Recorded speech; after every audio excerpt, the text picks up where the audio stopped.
सभी को जय यीशु।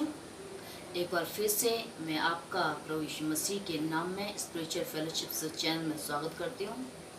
आज का जो हमारा टॉपिक है वो है सफलता। और आज का जो टेक्स्ट है, जो परमेश्वर वचन से जो लिया गया है, वो है भजन संहिता उसका 20 अध्याय उसका 4 पद, जो कुछ हमें जो इस प्रकार से कहता है, वह तेरे मन की इच्छा को पूरा करे और तेरी सारी युक्ति को सफल करे।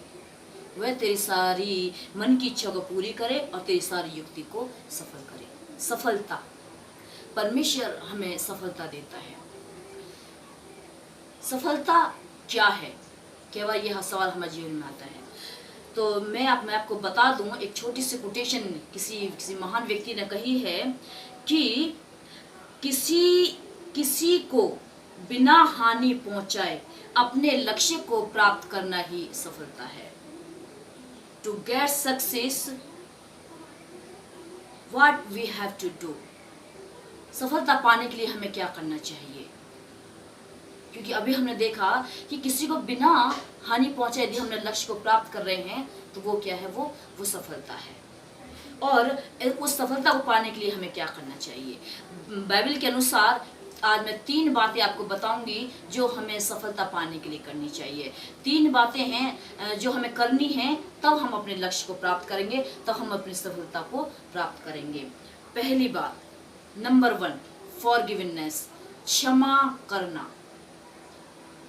क्षमा करना बहुत ही कठिन काम है ये हमारे लिए, क्योंकि मनुष्य जो इस संसार में है, कोई भी मनुष्य हो, केवल मैं या आप ही क्यों ना हो, मनुष्य जो क्षमा नहीं कर पाता है, एक दूसरे को क्षमा नहीं कर पाता है। यदि किसी ने हमारे प्रति कुछ गलत कह दिया तो उसको हम क्षमा नहीं कर पाते। क्यों? ये मनुष्य का एक स्वभाव है। परंतु मेरे प्रिय भाई बहनों, परमेश्वर का जो वचन जो कहता है कि जब हम क्षमा करते हैं तब हम क्या, हमें सफलता हमें प्राप्त होती है। यदि हम देखें इसके लिए क्या कहते हैं, लूका रचित सुसमाचार उसका 23वां अध्याय उसका 34वां पद, प्रभु यीशु मसीह कहते हैं कि हे पिता, इन्हें क्षमा कर, क्योंकि ये नहीं जानते कि क्या करते हैं।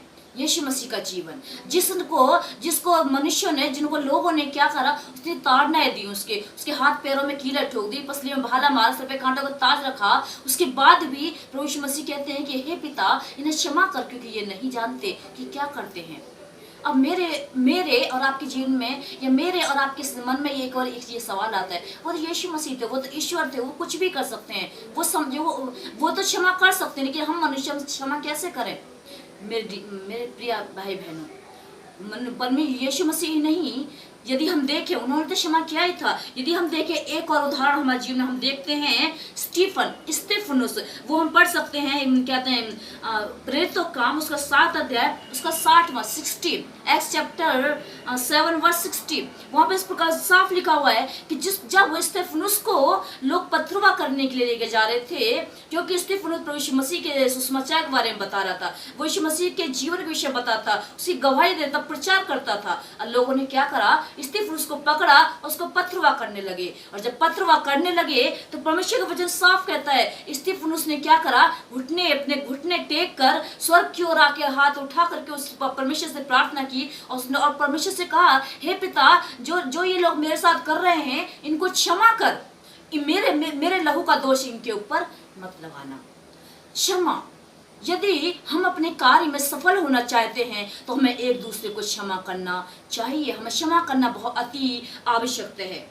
अब हम सोचेंगे यदि हम क्षमा करें तो हमें क्या प्राप्त होगा, या इनको क्या प्राप्त हुआ। यदि हम देखें, कहते हैं कि स्टीफन ने जब क्षमा किया तो उसको क्या मिला, क्या सफलता मिली, किस बात में सक्सेस मिला, वो था पौलुस का जीवन परिवर्तन। यदि हम देखें उसके आगे के पदों में तो वहां पे लिखा हुआ है कि जैसे स्टीफन को मार दिया गया, उसके तुरंत बाद ही पौलुस का जीवन परिवर्तन हो गया। पौलुस जो कलीसिया सताता था, परंतु स्टीफन की दुआ के कारण, उसको क्षमा करने के कारण क्या हो, जो पौलुस का जीवन परिवर्तन हो गया। दूसरी बात, यदि जो हमें करनी है वो सफलता पाने के लिए है, वो है एक दूसरे को तसल्ली देना। To give comfort to others, एक दूसरे को तसल्ली दे। यदि हम देखें इस चीज़ को, यदि आप पढ़ना चाहें तो पढ़ सकते हैं। प्रेरित काम उसका 16 अध्याय उसके 28 पद में क्या कहते हैं, यहाँ पे हम पूरे उसमें देखते हैं 16 उसमें अध्याय में कि पौलुस और सिलास वो दोनों जेल के अंदर हैं, और वो क्या करते हैं, जेल के अंदर हैं और वहाँ पर प्रार्थना कर रहे हैं। और जब प्रार्थना कर रहे हैं उसके बाद क्या होता है, आधी रात को एकदम तूफान सा आया, सारी उनकी बेड़ियां खुल गई, और क्या करते हैं एकदम से सब कुछ, एकदम सब सारे जो पहरेदार थे वो सब सो गए। और सोने के बाद जब सुबह हुई तो जो वहाँ का जो जेलर था उसने क्या करा, उसने सोचा कि पौलुस और सिलास तो भाग गए हैं, लेकिन ऐसा, और उसने क्या सोचा, अब मैं भाग गए, अब जो वहाँ का जो उसका अधिकारी है जेल का, वो मुझे क्या करा, मुझे मार डालेगा परिवार सहित। और उसने क्या करा, अपनी तलवार निकाली, अपने आप को घात करने लगा। तब पौलुस उसके प्रेरितों का मतलब 16:28 पौलुस सिलास कहते हैं अपने आप को हानि मत पहुंचा, हम यही हैं, कहीं नहीं गए हैं, हम यही हैं। कितना कंफर्टेबल वर्ड्स पौलुस ने उस जेलर से बोला, कितना उसको तसल्ली दी कि हम यही हैं, अपने आप को हानि मत पहुंचा देना। जब उसने अपने उसको तसल्ली दी तो उसको क्या प्राप्त हुआ, उसने क्या सफलता उसको मिली पौलुस और सिलास को। यदि हम चाहें तो उसको हम देख सकते हैं इसी के क्या कहते हैं 16, यदि हम देखें प्रेरित काम उसके 16 पद अध्याय के 33वें पद में क्या होता है, उसका जेलर का पूरा परिवार क्या हुआ, बपतिस्मा लिया उसने। वो उसको अपने घर लेके गया और उससे पूछे मैं अनंत जीवन पाने के लिए क्या करूं, और उसने कहा तो विश्वास कर, तू और तेरा घराना उद्धार पाएगा। तो जेलर पौलुस को अपने घर लेके गया, और वहां साफ लिखा हुआ है कि जेलर ने अपने परिवार सहित बपतिस्मा लिया। सफलता पौलुस के जीवन में जब उसने कंफर्ट दिया दूसरों को, जब उसने तसल्ली दी तो उसको क्या मिली, सफलता मिली। और उसकी जो सफलता थी वो थी उस जेलर का जीवन बचा लिया गया, जेलर का परिवार का जीवन बचा लिया गया, और परमेश्वर के राज्य का वो वारिस बन गया। वैसे ही यदि हमें सफलता प्राप्त करनी है तो हमें दूसरों को क्षमा करना है, एक दूसरे को कंफर्ट देना है, एक दूसरे को तसल्ली देनी है, ताकि हम अपने जीवन में सफलता को प्राप्त करते हुए चले जाएं। तीसरी और आखिरी बात, यदि हमें सफलता प्राप्त करनी है तो हम पहला स्थान परमेश्वर को दें, पहला स्थान परमेश्वर के दास को दें। क्योंकि यदि हम इसको देखें तो हम देख सकते हैं पहला राजा और उसका क्या 17वां अध्याय उसके 7 से 18 पद तक हम स्टोरी पढ़ सकते हैं, जहाँ पे लिखा है सारपत की विधवा का जिक्र। एलिजा जो परमेश्वर का दास था, एलिजा जो बहुत बड़ा दास था, और उस समय अकाल था, और परमेश्वर की आज्ञा के अनुसार वो सारपत को गया, और वहां पर एक विधवा थी, और उस विधवा के पास उसकी मुट्ठी भर उसके घड़े में आटा था और थोड़ा सा तेल था। और जब एलिया उससे कहता है कि जब मेरे लिए पानी लेकर आ, और जब पानी लेने मुड़ती है तो एलिया कहता है थोड़ी सा रोटी का टुकड़ा भी तू मेरे लिए लेती आना। तब वो कहती है, तब वो विधवा कहती है कि हे प्रभु, मुझे तेरे जीवन की सौगंध, मेरे घड़े में थोड़ा सा आटा है, कुप्पी में थोड़ा सा तेल है, अब मैं जाऊंगी बनाऊंगी, हम लोग मैं और मेरे बेटा खाएंगे और मर जाएंगे। परंतु परमेश्वर का दास कहता है जा, पहले अपने वचन के अनुसार मेरे लिए कर, पहले मेरे वचन के अनुसार मेरे लिए कर। हकीकत बात है ये। उसने किसके लिए पहले, तो फिर वो औरत गई और जाने के बाद क्या करती है, वो रोटी बनाई एलिया के पास लेकर आई, एलिया ने खाया और तृप्त हुआ। और एलिया कहता है कि परमेश्वर यहोवा यूं कहता है कि जब तक इस देश में अकाल रहेगा तब तक ना तो तेरे घड़े का आटा खत्म होगा और न ही तेरी कुप्पी का तेल घटेगा।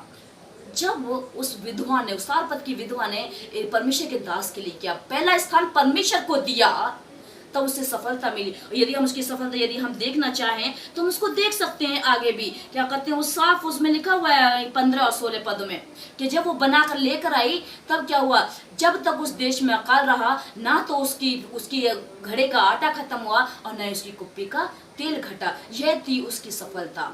क्या, कब, जब उसने पहला स्थान परमेश्वर को दिया। परमेश्वर में क्या, तो नीति वचन उसका 30 अध्याय उसको 6 पद में लिखा है, उसी को स्मरण करके सब कार्य करना, तब वो तेरे लिए सीधा मार्ग निकालेगा। परमेश्वर का वचन साफ हमको बताता है कि जब हम परमेश्वर के लिए कुछ करते हैं, परमेश्वर के लिए हम जब देते हैं, हम परमेश्वर को हम जो करते हैं तब वो हमें सफलता देता चला जाता है। जैसे कि हमने अभी थोड़ी देर पहले पढ़ा है भजन संहिता 20 के 4 अध्याय में कि वो क्या करेगा, हमें हमारी युक्तियों को सफल करेगा। मेरे प्रिय भाई बहनों, यदि हम चाहते हैं कि अपने जीवन में सफलता को प्राप्त करें, अपने लक्ष्य को प्राप्त करें, तो यकीन हमें इन 3 बातों का हमेशा ध्यान रखना है। पहली बात जो हमें ध्यान रखनी है वो है कि हम एक दूसरे को क्षमा करें। दूसरी बात जो हमें ध्यान रखना, वो एक दूसरे को तसल्ली दे।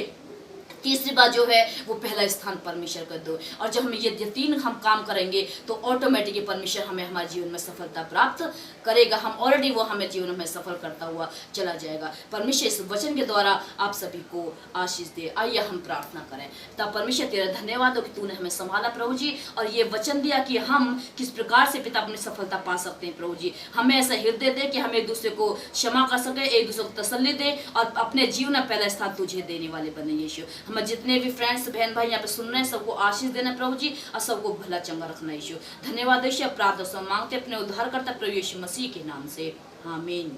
जय यीशु।